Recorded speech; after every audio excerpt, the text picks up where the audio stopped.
À l'approche des Jeux Olympiques, des organisations non gouvernementales dénoncent l'expulsion des travailleuses du sexe, des sans-abri et des migrants. Les forces de l'ordre multiplient leur implication afin de déloger les personnes qui vivent sous les tentes, le but étant de ne plus rendre visibles ces camps et satisfaire, selon les chiffres du gouvernement, 15 millions de touristes afin qu'ils puissent profiter pleinement de la beauté de Paris.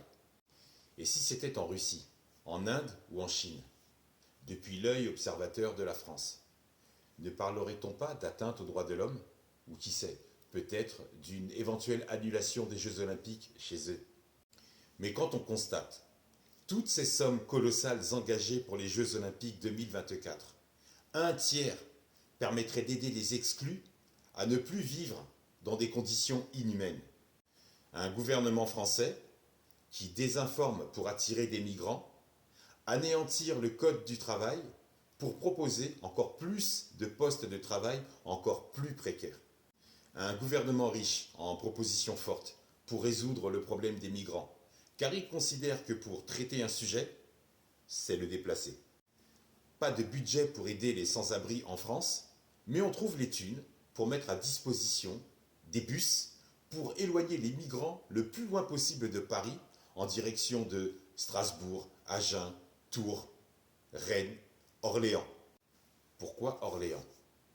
Un chef d'État qui affectionne particulièrement cette ville, où il y avait fait une allocution le 27 juillet 2017, où il y avait fait cette fameuse promesse, son objectif était qu'il n'y aurait plus personne dans les rues d'ici la fin de l'année 2017.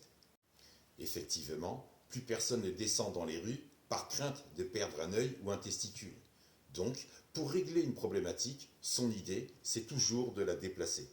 Virer les étudiants de leur logement Crous, 1 à 2 mois avant leur examen, pour héberger des CRS pendant les festivités.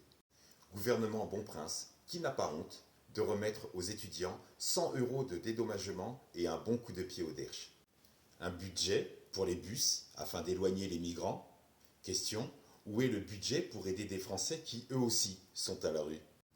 Effectivement, comme il le dit si bien, sa pensée est trop complexe pour être comprise, car diviser pour mieux escroquer permet à la corruption de perdurer.